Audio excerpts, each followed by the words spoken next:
Hey everybody, and welcome to the Just Okay podcast with Whitney Ledesma.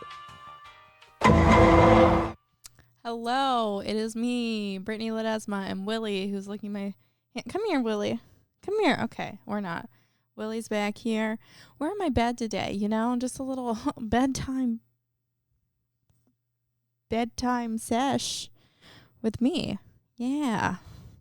Oh no, today I have to do a solo podcast so I can get it done. So I'm just doing a question and answer. I asked y'all what y'all wanted to know on my Instagram, and I'm going to get started with those. Actually, could I tell y'all about my day first? I think I should. Today I went to go see the movie Scream, and all I got from this is what I wrote down after it. Rape is like being stabbed but with a penis. That's a bold opening for me to say. And then being stabbed is like being raped, but you make your own holes with a knife. So that's where my mind went because of the movie Scream today. And then after the movie Scream, some good old-fashioned slasher film, I went to go play table tennis with Jeffrey Burner and John Hefty Boy. Yeah, so we played some table tennis. I'm not good at it, but I was thinking, what if I discreetly took table tennis lessons for like months and months, maybe like a couple years, and then just for like one moment I can whip it out, just be really good at table tennis. I don't think that would do anything but for me to be happy. I think I just should maybe take up table tennis. But I'm not dedicated enough to it. It's like, oh God, I can't be actually dedicated. Showing that I actually care about something. Who am I? Okay. Now we're looking at the questions I was asked.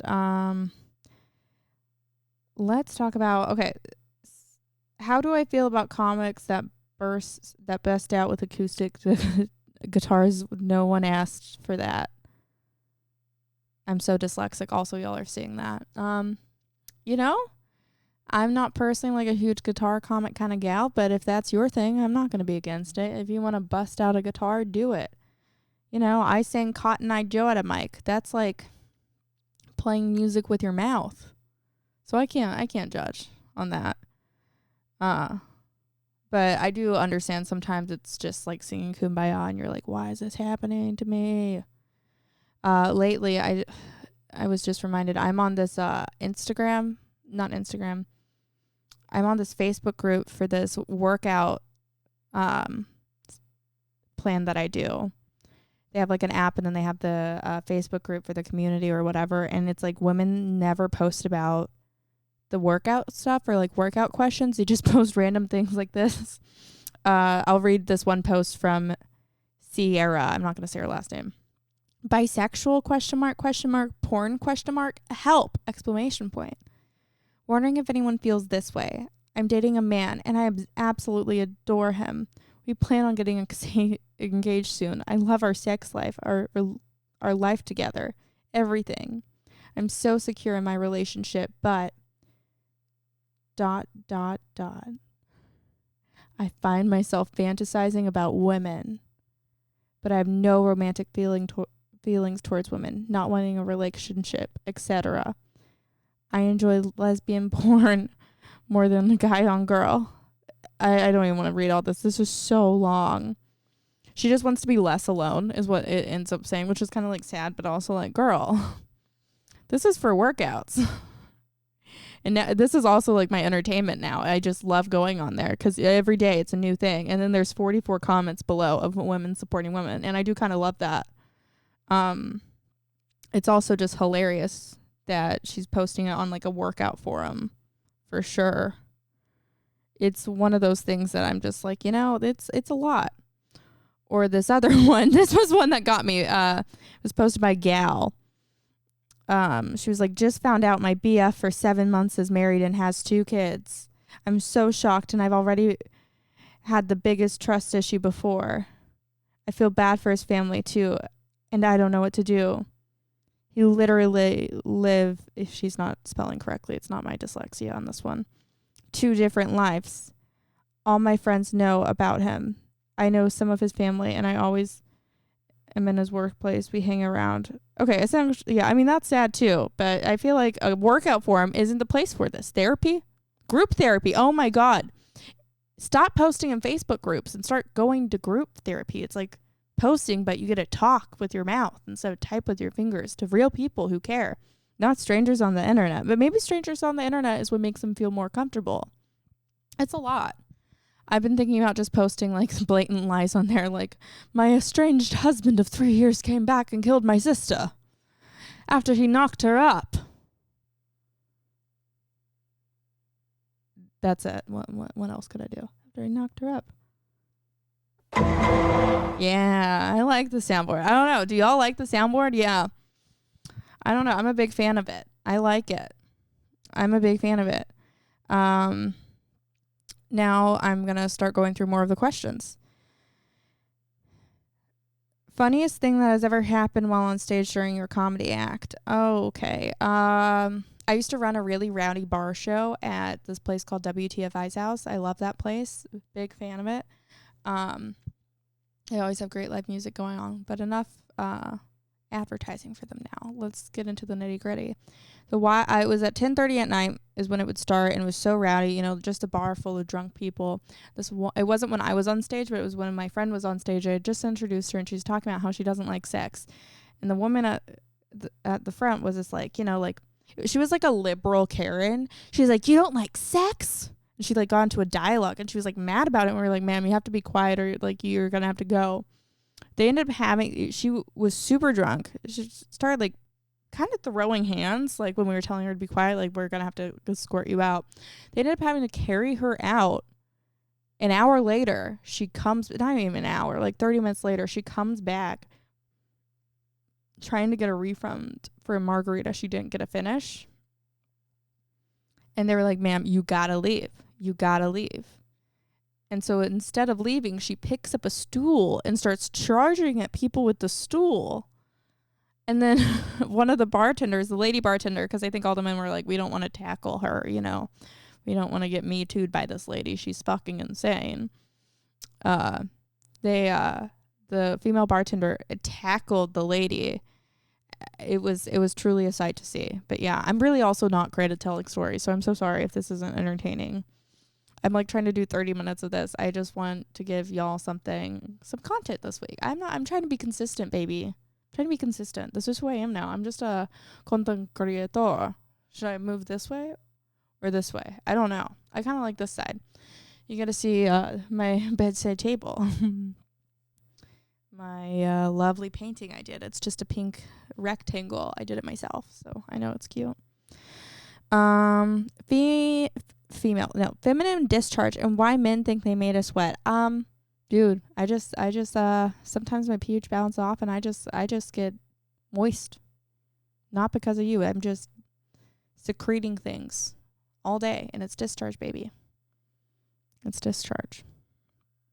Okay, what else do I got? When is Hassan coming on the pod? Oh my God. Well, if you don't know who Hassan Ahmad is one of my favorite comedians in Austin. He is from the store. He's hilarious. And if you want him on the pod, harass him about it, you know, harass him. I mean, I'm telling you to harass him to do my podcast then, because I don't know if he would. If your spouse killed someone, would you help them cover it up? It depends. If we both didn't like them, probably I would be like, yeah, I mean, this bitch had it coming, karma, whatnot. But if I did like her, like if it was someone I would care about, I'd be like, tough one. Probably can't help you on this, bud. And then I feel like because of that, he would come attack me, and then I'd have to kill him. And yeah, it'd be a whole mess. My friend Jordan just texted me. He's going to try and have some sex tonight. So if y'all want to give it up for him. Congrats, Jordan, on the sex. I really hope you get it in tonight. I really hope you get it in. This is a really long applause for him. I hope the sex lasts that long, too, for you, bro. I don't know. I'm not a fan of long sex, personally, but that's just me. I'm like, 15 minutes, I get bored. I don't know. Maybe I'm awful. Someone wants me to talk about Euphoria. Euphoria is like I read a comment yesterday. It was like, Euphoria is Glee without the music. And I'm like, a little bit, yeah. I mean, they make everything so extreme. And then now they're making that, like, serious version of the Fresh Prince of Bel-Air. And it's just the black Euphoria. That's all it is. That's what the new Fresh Prince of Bel-Air is. It's like, it's a lot of, violence and stuff and sex and drugs. And I'm just like, yeah, it's literally Euphoria. Why do we have to turn every sitcom into Euphoria? I'm not a fan of it. They did it with Sabrina the Teenage Witch. They all Riverdale'd that. Like, that was my favorite show growing up. And then they had to make it all satanic. I was like, oh, I'm a pussy. This gives me anxiety. Oh, no. How dare you? Hidden talent or one you wish you had. My hidden talent. I can read upside down, but I don't know how to show y'all that. I can read. Yeah, I like doing that. I can sing, but I'm not going to sing on my podcast. How cringe would that be? Then I'm just start belting. What if I've... Oh, God.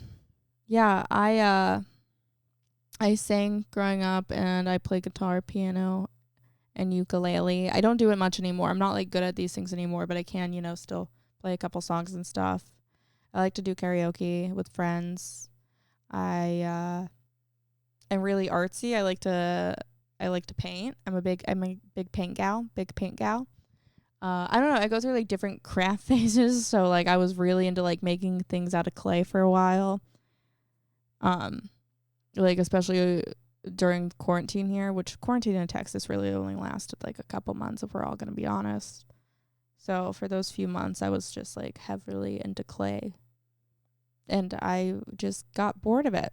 I have so many random craft supplies. My friends tell me it's like art therapy in a mental asylum, and I'll take that. That's definitely the vibe I go for here, is comfort and medicated. But that really does describe me at most times. What is a hidden talent that y'all would have? I don't know. Comment that below. Is that weird for me to say? I feel like that was weird for me to say. Okay. Oh, the moment you knew you would be a comedian. Also, albums of the year, music or comedy.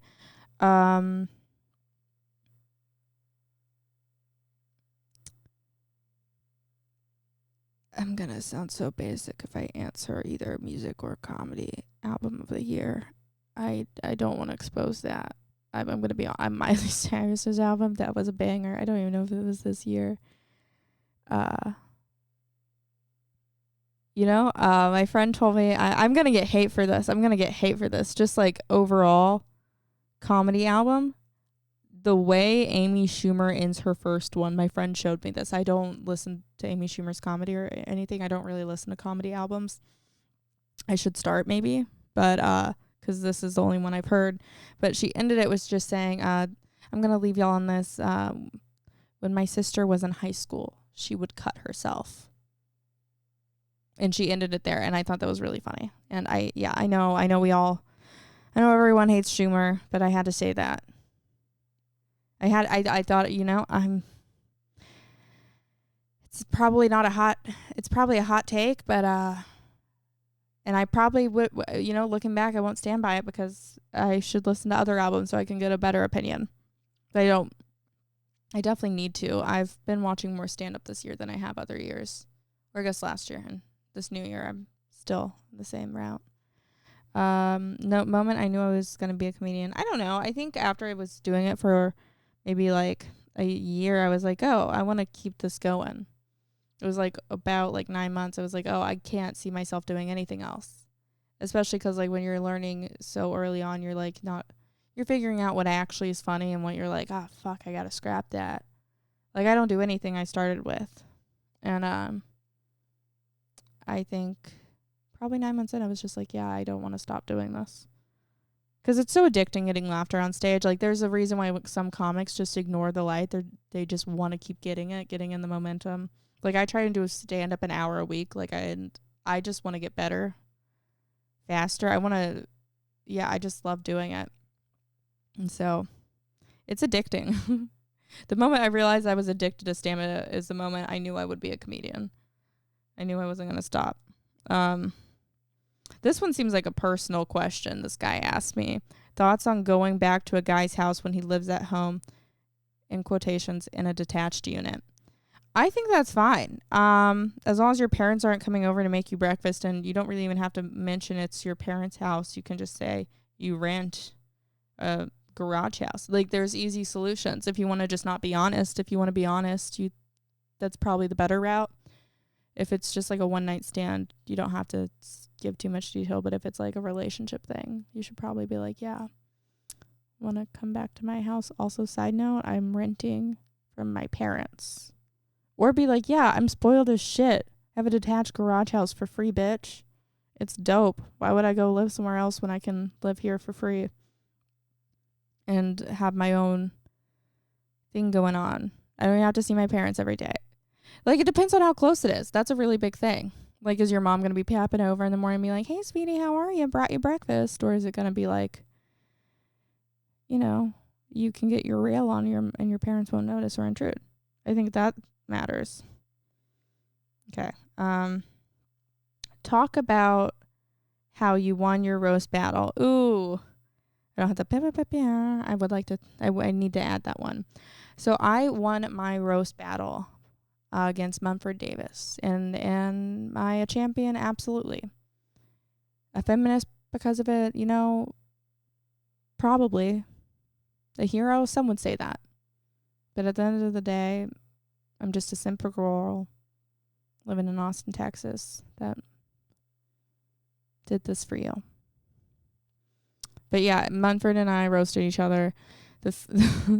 He did very well the first round. It was like oddly personal too. His roast, I was like really just going off what he looked like and a little bit of what I know about him. But he kept calling me a monkey, and that just did not go across well. It didn't go across well. I'll link the footage to the roast if y'all want to see it. If y'all are interested, let me know, and I'll post the video of our roast actually, if you want to watch it. I will say I had to do a stand-up set right before, and Zach Bogus was hosting this whole thing, and he says into the microphone, "Nice try."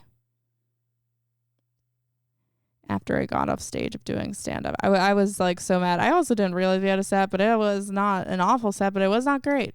It was a rough crowd, but I got him back with the roast. I want it for you. I want it for you. I did this all for you, in all honesty. Okay.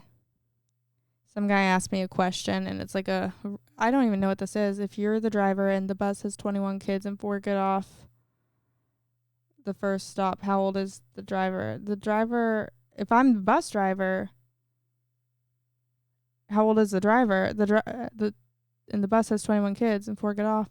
That's just about a question asking. This question is just asking me how old the driver is. And if I'm the driver, then yeah, I'm my age. I'm 23. I do turn 24. The big 2-4 this coming Wednesday. I'm very excited. If you would like to buy me anything, I would like some weed, some marijuanas. But that's all I want. That's all I want. Yeah. I'm turning 24 this week. I'm not doing anything for it, really. I think my friends and I are just going to get dinner, maybe go bowling or ice skating or roller skating. I don't know. I don't know what crazy kids do these days. I don't drink. I haven't had a drink, and honestly, we're going to do a sobriety check-in because I don't think I've told y'all in a while. So I stopped drinking. Let's see what day it will say on here. October 22nd, I stopped drinking, and I have been sober for 85 days. Which is so dope. I feel so good. I'm so glad I haven't been drinking. I haven't been having to wake up with hangovers. Like, I mean, I'm a fun drunk, but I'm also a fucking messy drunk. And I'm really glad that I've been doing this to my body, letting it rest. I like being sober. I don't know how long I'm going to stay sober. I kind of hope it's for a while. If I want to stay. If I want to drink again, I can. But I don't want to. And then sober off of other fun stuff for 27 days. So I'm really proud of myself. The only thing I do now is smoke weed, and I'm cool with that. I like smoking weed. That's not going to stop. but I'm also not like lazy or dependent on it completely. I mean, let's be real. Probably a little bit of a dependency, but I'm not going to like ruin my life over weed. I'm just really proud of myself because you know what? It was rough to stop drinking, but I'm really glad I did it for myself. I think it was one of the most necessary things I could have done. I don't feel like I feel like I would have messed up so much. Drinking is just such it would inhibit my success for sure. Cause like, I know comedy is like one of those things where it's like you're always around alcohol and like you sometimes forget that like this is still work. This is still like business. So like the way you conduct yourself in front of other people is important. Like you can't be the drunk one all the time. And no one wants to book someone that's always drunk. Someone that's belligerently drunk. It's not fun. It's not reliable. You're not doing well at stand up right then and there if you're just sloshed every time. Sloshed. I haven't used that word, I don't think, ever. I'm really glad. I should say sloshed more. Yeah, let's go get sloshed tonight, bruh. But yeah, that's just one of the things I'm really proud of myself for. I know. 90 days sober, the day after my birthday on the 20th, so that's dope. God, stop. Oh my God. Stop. Oh my God. Guys, calm down. You know, I'm just proud of y'all being proud of me. Proud of y'all making it through this podcast. I hope this is interesting a little bit. I don't know if it is. Communism. Honestly, don't know much about it. Is that the good or bad one? Or is that where everyone's equal? We're going to Google communism right now because I feel like this is one of those moments I'm like, yeah, you could mansplain this to me and I'd be okay with it. But that's if I admitted communism.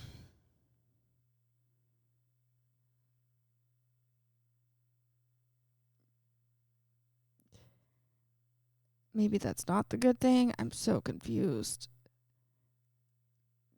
Oh, God. It's advocating class war and leading to a society in which all property is publicly owned and each person works and is paid according to their abilities and needs. You know what?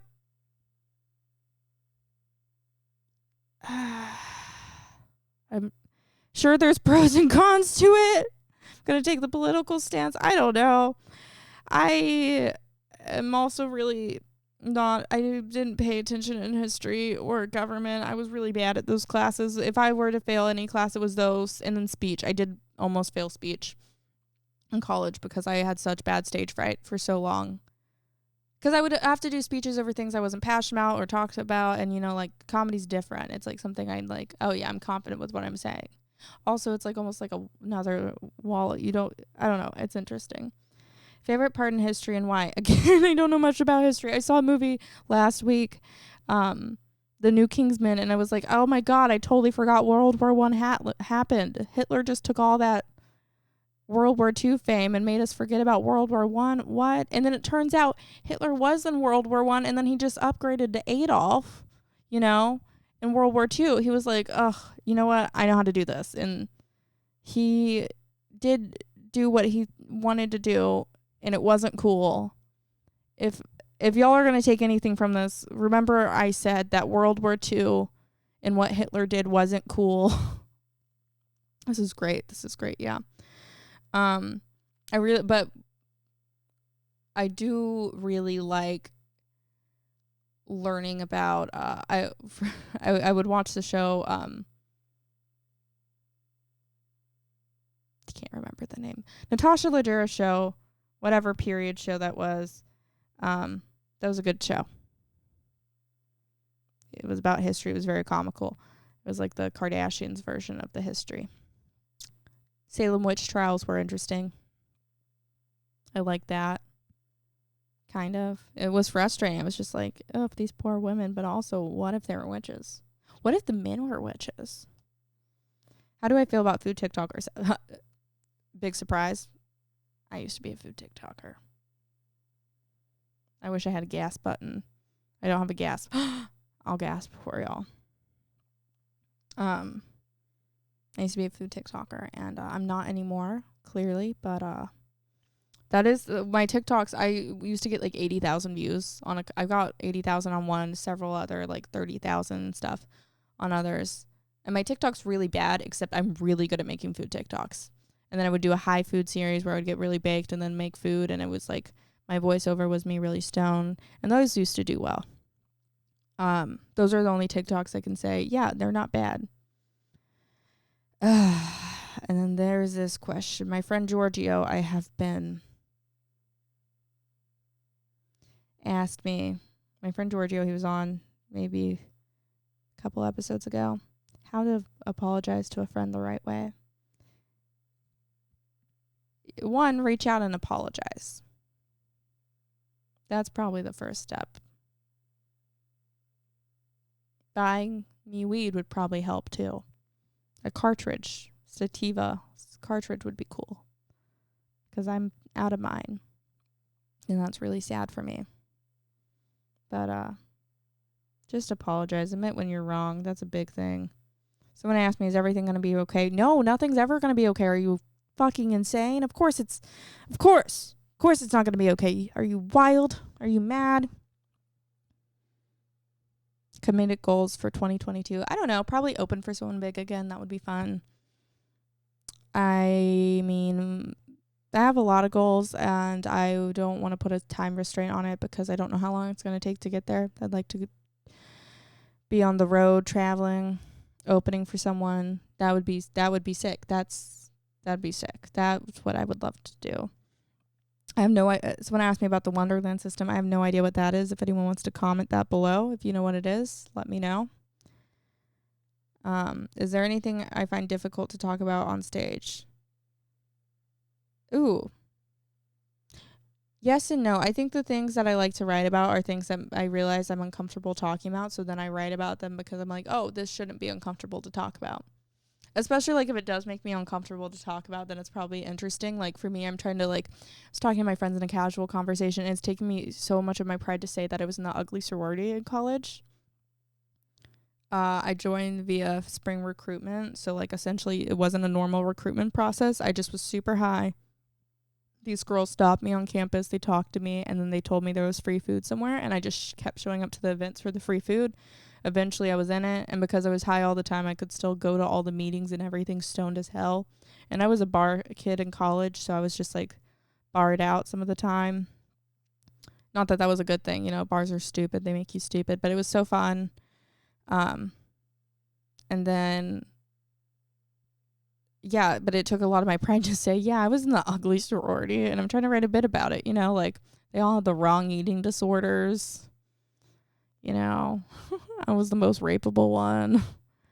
Not to brag. That's so harsh for me to say, though. I need to figure out a better way to soften it. But yeah, like, you know, just anything that makes me a little uncomfortable to admit, or maybe like messes with my pride a little bit. I'm like, someone else has felt this way before.